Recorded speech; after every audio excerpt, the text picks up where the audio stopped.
Չար լեզուներն ասում են, թե այն Զանգեզուրի միջանցք արտահայտությունը հնչեցնող անգլիացի ԵԽԽՎ պատգամավորին Հայաստանից են հուշել նման բառակապակցությամբ հարց հղել Հայաստանի վարչապետին։ Վարչապետը շատ կոշտ արձագանքեց և խիստ դատապարտեց այդ խոսույթը ամբողջ Եվրոպայի դիմաց։ Եվ ինչ եք կարծում, ինչ հետևեց դրան։ Այսօր Ադրբեջանի նախագահի մամուլի ծառայությունը հաղորդագրություն է տարածել Փաշինյան-Ալիև այսօրվա հանդիպման մասին, ասելով, որ քննարկվել են Ադրբեջանում ճանապարհների կառուցման ընթացքի և Հայաստանի Թրամփի ուղղի նախագծի ընթացքի մասին։ Ուշադրություն. ՄԱԿ ամբիոնից Փաշինյանը բացատրություն պահանջեց Ալիևից և ահա այսօր ստացավ այդ քողարկված ներողությունը Ալիևի կողմից և դրան ի ապացույց Ալիևին ստիպեց նման հաղորդագրություն տարածել, որտեղ Զանգեզուրի միջանցք բառակապակցություն գոյություն չունի, այլ գոյություն ունի Թրամփի ուղի։ Ապրի Նիկոլը։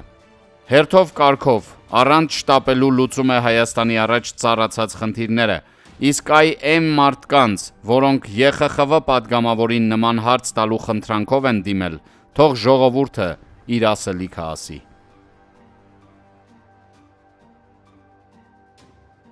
Փաստորեն Բաքվին հանձնված և Ալիևի դատարաններում վկայություն տվող այլանձինք են միջնորդել Բաքու դատակոչել Հայաստանի վարչապետին։ Երբ հիշում ես այս մարդկանց խրոխտ հակաադրբեջանական ռազմատենչ հայտարարություններն ու նայում նրանց ողորմելի պահվածքին, հարց ես տալիս, բա մի նռնակ կամ փամփուշտ չունեիք ձեզ համար պահած։ 2020 թվականի 44-օրյա պատերազմի առաջին շաբաթից հետո Արցախի հարավում թշնամու հարձակումից անհրամանատար մնացած և ցաք ու ցրիվ եղած առաջ խաղացած թշնամու աքցանի մեջ հայտնված հայկական զինված ուժերի 18-ամյա զինծառայողների մեկ խմբի շրջափակումից հանելու օպերացիայում ինքս իմ համեստ դերակատարումն եմ ունեցել, քանի որ այդ զինվորներից մեկի քեռին եղբորս տղայի միջոցով իմ վրա էր դուրս եկել։ Մեր այդ թագավոր տղաները թաքնվում էին անտառներում, լքված շինություններում, որտեղ հնարավոր է և անվտանգ է։ Սկզբում ջրականի մոտ ավտոմեքենաներում տեղավորել էին իրենց վիրավոր ընկերներին և տեղ չլինելու պատճառով իրենք ոտքով ճանապարհ էին ընկել։ Լինելով ընդամենը մի քանի ամսվա ծառայող, նրանք տեղանքը բացարձակ չգիտեին։ Առաջին օրերին ունեին մեկ դեղց, որը եղբայրաբար իրար հետ կիսել էին, մինչև անտառներում որևէ ուտելու բան գտնելը։ Մոտները կար ընդամենը մեկ հեռախոս, որի բատարեյը ամեն երեկո տաքացնում էին, որպեսզի կապվեն ինձ հետ։ Ես էլ նրանց միացնում էի Արծրուն Հովհաննիսյանի հետ, որպեսզի նրանց բացատրի տեղանքը։ Նրանք Արծրունին նկարագրում էին իրենց գտնվելու վայրը, Արծրունն էլ բավական լավ իմանալով այդ տեղանքը առաջարկում էր այս կամ այն բնական օրիենտիրը, որպեսզի քայլեն։ Եղել են պահեր, երբ զանգի ժամանակ անգամ մենք էինք լսում նրանց թաքստոցի մոտակայքում բարձրախոսներով հանձնվել պահանջող ադրբեջանցիների ձայները։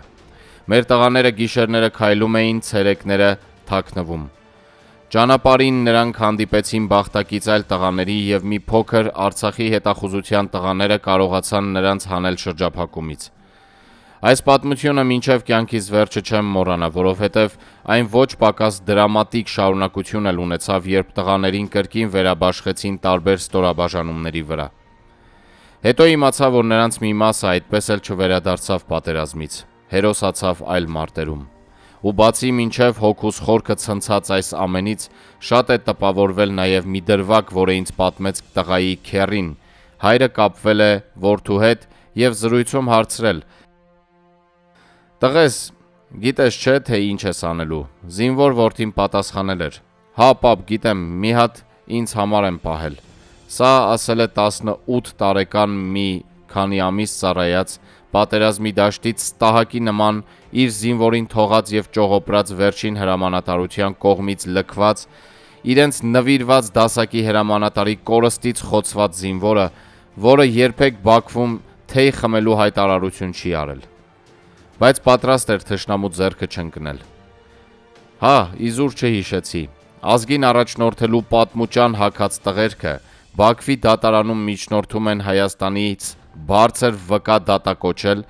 մինչ այդ էլ թաթիկները բարձրացրած հանձնվել էին Արցախում։ Մատաղ արեք մեր 18-ից 20 տարեկան բալեքի համար, որոնցով հպարտանալու եւ որոնց հավերժ շնորհակալ լինելու պարտավորությունը ունենք։ Լևոն Տեր-Պետրոսյանը կատարյալ դեստրուկցիայի մեջ է եւ ինքն իրեն ոչնչացնում է։ Եթե անգամ իրեն չենք համարել լավ նախագահ առնվազն ներքին խնդիրների լուծման հարցում, ու մորոք փոշիացավ երկրի գիտաարտադրական պոտենցիալը, ապա գոնե մտածում էինք ստրատեգ է, անկախ նրանից, թե ինչ հարցերում համաձայն չենք։ Բայց եթե պատմաբան, գիտնական մարդը կանգնում եւ ասում է 44-օրյա պատերազմը սկսվեց Նիկոլ Փաշինյանի կողմից Արցախը Հայաստան է եւ վերջ հայտարարությունից, հասկանում ես, որ գործ ունես կամ գիտակցության կորստի, կամ քաղաքագիտական անգիտության կամ այլ բանի հետ։ Ոչ մի ուսանող, ոչ մի դասագրքում չի գտնի, որ ժամանակակից աշխարհում պետությունները պատերազմ են սկսում սոսկ մեկ գործոնի պատճառով, ասենք թե թշնամի երկրի ղեկավարի արած հայտարարությունը դուր չի գալիս։ Մանավանդ, որ այդ հայտարարությունն արվել է պատերազմից ամիսներ առաջ, եւ եթե նման մեղադրանք բացատրություն ես հնչեցնում, ապա պետք է բացատրել նաեւ, թե ինչու Ալիևը դրանից հուզվեց ամիսներ անց, բայց ոչ նույն կամ հաջորդ օրը։ Ժամանակակից տեսությունները համակարգել են, որ պատերազմի համար առնվազն 20 գործոնը պարտադիր է եւ պարզվում է, երկրի առաջին նախագահն ուղղակի տարական բաներ չգիտի։ Բայց իր իմիջի այսպիսի փլուզումը գոնե նրան ինտելեկտուալ համարած մարդկանց աչքերում կանխում է առնվազն մի բան, երբ նա համառորեն կրկնում է 44-օրյա պատերազմի ժամանակ մեր զոհերի մասին Պուտինի արտաբերած թիվը 5000։ Գոնե այս դեպքում հասկանում ես, որ գործ ունենք Լյուբլյանկայի ցանցի հետ, այլ ոչ թե նրա, որ խաչակրած արշավանքների եւ այլ լուրջ թեմաների մասնագետը կարող էր պատերազմի պատճառ համարել Ալիևին զանգին ուշ տեղ հասած հայտարարությունը։ Քանզի դրան հավասար կլիներ ասելը, թե պատերազմը սկսվեց, որովհետև Ալիևը սեպտեմբերի 27-ի առավոտյան ձախ ոտքի վրա արթնացավ եւ անտրամադիր։ Այդքան գիտականորեն անհեթեթ է պատերազմ սկսվեց, Արցախը Հայաստան է եւ վերջ թեզը։ Ու այլևս չեմ զարմանում, թե ինչու ենք մենք այս կետին հասել։ Ու երեք նախագահները անգամ չեն էլ հասկանում, որ իրենց այս խայտառակ անտրամաբանական հայտարարություններով ժողովրդի համար ուղղակի սրբացնում են Նիկոլ Փաշինյանին։ Վարչապետ Նիկոլ Փաշինյանը երկու հանրահայտ փաստ է իրար կապել, որոնք 30 տարվա ընթացքում մտքով չի անցել եւ երբ կարդացի անկեղծ սառեցի։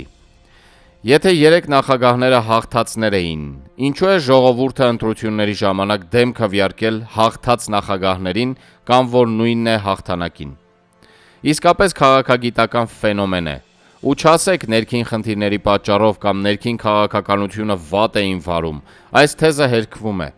Հայ հասարակությունը 1998 թվականին առանձնապես չէր էլ ճանաչում Ռոբերտ Քոչարյանին կամ չգիտեր նրա կառավարչական հմտությունների մասին։ Բառացիորեն մի քանի ամիս է եղել Հայաստանում, վարչապետ աշխատել եւ կարողացել ցուցադրել իր կառավարչական որակները, բայց դեմ քվեարկեց։ Ու հետաքրքիր է, թե ինչ կպատասխանեն այս հարցին երեք նախագահները, թեպետ վստահաբար ոչինչ էլ չեն պատասխանի, ինչպես նախկինում օդում մնացած բոլոր անպատասխան հարցերը։ Չլինի ժողովուրդը հաղթած կամ հիմնադիր նախագահներին չի ընտրել, որովհետև իմացել է, որ հանրապետության հիմնադիրն ինքն է, ոչ թե Լևոն Տեր-Պետրոսյանը։ Չլինի ժողովուրդը լավ է իմացել, որ պատերազմում հաղթել է ինքը հավաքականորեն եւ իր ծոցից դուրս եկած զավակներով, տղաներով ու աղջիկներով, այլ ոչ թե հաղթանակած բառն իրեն վերագրած առաջին նախագահը կամ հետագայում իրենց մասին պատվերով կինոներ նկարած երկրորդն ու երրորդը։ Ամենայն հավանականությամբ առաջին պատասխանները։